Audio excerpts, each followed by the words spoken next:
नमस्कार। Akashvani port Blair से प्रस्तुत है प्रादेशिक समाचार।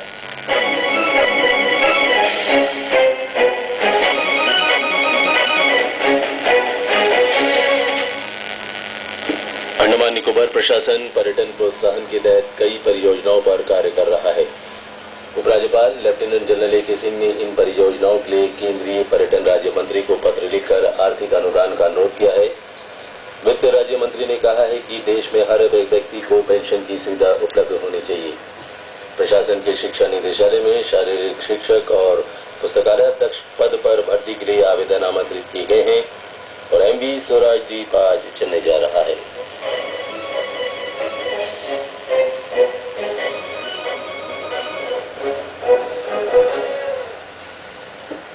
समाचारों के साथ मैं राकेश चंद्रलाल। अंडमान निकोबार प्रशासन द्वीप समूह में पर्यटन को बढ़ावा देने के लिए कई परियोजनाओं पर कार्य कर रहा है। केंद्रीय पर्यटन राज्य मंत्री डॉक्टर महेश शर्मा को लिखे पत्र में उपराज्यपाल लेफ्टिनेंट जनरल ए.के. सिंह ने इन परियोजनाओं का जिक्र करते हुए आर्थिक सहायता के लिए अनुरोध किया है। नए प्रयासों के अंतर्गत पोर्ट ब्लेयर में समुद्री जीवशाला की स्थापना की जाएगी ताकि पर्यटकों को अनोखी समुद्री संपदा को दिखाया जा सके। इसके लिए कार्वाइन स्कोप के पास 4700 वर्ग मीटर जमीन का चयन किया जा चुका है। उपराज्यपाल ने इस परियोजना के लिए 100% अनुदान का अनुरोध किया है। इस परियोजना के अलावा मरीना पार्क के समुद्री तटवर्ती क्षेत्र का विकास किया जाएगा। फोरशोर रोड से मरीना पार्क होते हुए कार्बन स्कोप तक के क्षेत्र को आकर्षक स्वरूप प्रदान किया जाना है। अंडमान निकोबार प्रशासन परियोजना की विस्तृत रिपोर्ट तैयार करने के लिए पेशेवर एजेंसियों की सेवाएं लेगी। इस परियोजना के लिए भी केंद्र से आर्थिक सहायता मांगी गई है। पत्र में राज्यपाल ने गांधी पार्क के विकास का प्रस्ताव भी रखा है। इस परियोजना के लिए पोर्ट ब्लेयर नगर पालिका परिषद विस्तृत रिपोर्ट तैयार कर चुकी है। इस पर 22 करोड़ रुपए खर्च होंगे। उपराज्यपाल ने पूर्वोत्तर राज्यों की तर्ज पर द्वीप समूह के लिए विशेष पर्यटन प्रोत्साहन अभियान शुरू किए जाने का भी अनुरोध किया है। वित्त राज्य मंत्री जयंत सिन्हा ने कहा है कि देश में हर व्यक्ति को पेंशन सुविधा उपलब्ध कराने की जरूरत है। नई दिल्ली में राष्ट्रीय पेंशन प्रणाली कॉर्पोरेट क्षेत्र मॉडल पर एक बैठक में श्री सिन्हा ने कहा कि पेंशन योजना का इस प्रकार विकास किया जाना चाहिए जिससे समाज के सभी तबके के लोगों को इसमें शामिल किया जा सके। अखिल भारतीय विद्यार्थी परिषद की पोर्ट ब्लेयर नगर इकाई की ओर से जवाहरलाल नेहरू राजकीय महाविद्यालय में लड़कों के छात्रावास में डॉक्टर बी.आर. अम्बेडकर जयंती के उपलक्ष्य में संगोष्ठी का आयोजन किया गया। इस मौके पर श्री के वेंकटेशन मुख्य अतिथि थे। संगोष्ठी में विद्यार्थी परिषद के नगर अध्यक्ष डॉक्टर के चंद्रदीप सिंह, श्री कांडी मुत्तू सहित कई वक्ताओं ने डॉक्टर अम्बेडकर के जीवन संघर्ष के बारे में चर्चा की। उधर महाविद्यालय के राजनीति विज्ञान विभाग की ओर से भी संगोष्ठी का आयोजन किया गया। इसमें प्रधानाचार्य डॉक्टर इकबाल अहमद और अंग्रेजी विभाग के अध्यक्ष डॉक्टर फ्रांसिस जेवियर के अलावा doctor S. Shri Kumar, doctor S. के. विश्वास और डॉक्टर कुसुम कुमारी ने अपने विचार व्यक्त किए। जवाहरलाल नेहरू राजकीय महाविद्यालय की एनएसएस इकाई की ओर से स्वच्छ भारत अभियान के तहत माउंट हैरियट तक की यात्रा का आयोजन किया गया। इस पर्वतारोहण कार्यक्रम में 45 विद्यार्थी शामिल हुए। विद्यार्थियों के दल के साथ महाविद्यालय के एसोसिएट प्रोफेसर के वेंकटेश्वर और डॉक्टर एन लक्ष्मी ने समन्वय का कार्य किया। यात्रा के दौरान सीपीआर फाउंडेशन के पर्यावरणविद गोपाल ने कार्यकर्ताओं को जैव और वनस्पतियों के बारे में जानकारी दी। माउंट हैरियट से लौटते समय एनएसएस के कार्यकर्ताओं ने रास्ते में पड़ी पॉलिथीन, प्लास्टिक और पानी की खाली बोतलें एकत्र कर साथ ले आए और उन्हें नीचे सड़क पर कूड़ादान में डाला। ये समाचार आप आकाशवाणी पोर्ट ब्लेयर से सुन रहे हैं। प्रशासन के शिक्षा निदेशालय में शारीरिक शिक्षक और पुस्तकालय अध्यक्ष पद पर भर्ती की जानी है। इसके लिए शिक्षा निदेशालय ने आवेदन आमंत्रित किया है। शारीरिक शिक्षा शिक्षक के कुल 30 पद हैं, जिनमें से 18 पद सामान्य उम्मीदवारों के लिए हैं और ओबीसी के लिए 10 तथा अनुसूचित जनजाति के लिए 2 पद आरक्षित हैं। पुस्तकालय अध्यक्ष के 15 पदों में से 4 सामान्य वर्ग, 2 ओबीसी और 9 अनुसूचित जनजाति के लिए निर्धारित हैं। आवेदन जमा करने की अंतिम तारीख 18 मई है। पोर्ट ब्लेयर के अलावा द्वीप समूह के विभिन्न इलाकों में स्थित शिक्षा विभाग के अंचल कार्यालयों से आवेदन फॉर्म प्राप्त किए जा सकते हैं। मध्योत्तर अंडमान जिले के जवाहर नवोदय विद्यालय में 9वीं कक्षा में खाली सीटों पर प्रवेश के लिए आवेदन मांगे गए हैं।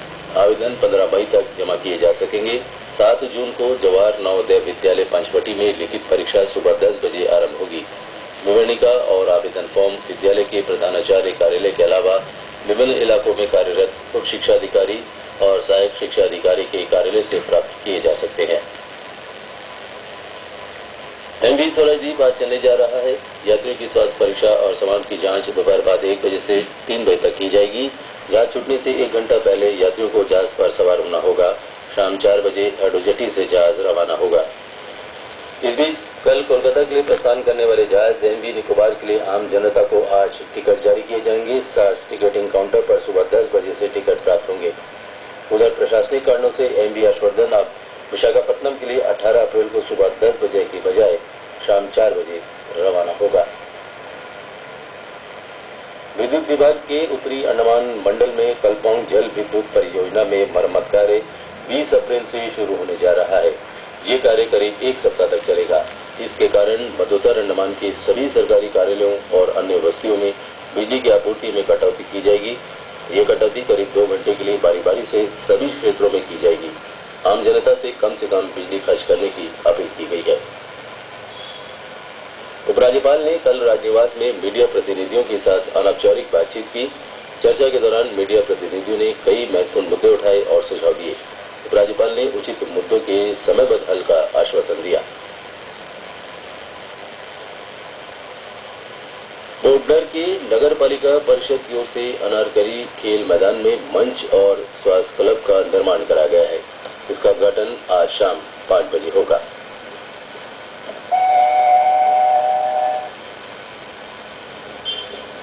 आकाशवाणी से हिंदी में मुफ्त ताज़ा समाचार प्राप्त करने के लिए आप हमारी वेबसाइट www.newsonair.nic.in पर लॉग ऑन कर सकते हैं। मोबाइल पर समाचार जानने के लिए आपको AER-H टाइप कर 773-829-9899 पर SMS करना होगा।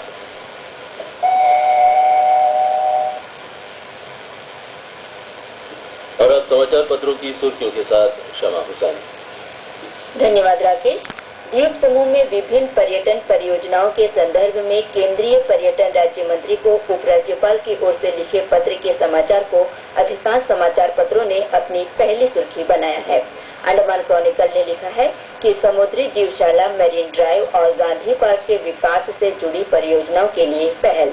उपराज्यपाल की कल मीडिया के प्रतिनिधियों के साथ हुई बैठक के समाचार को भी पहले पन्ने पर जगह दी गई है। एस्पेक्ट ने पोर्ट ब्लेयर नगर में विद्युत अव्यवस्था के समाचार को अपनी पहली हेडलाइन बनाया है।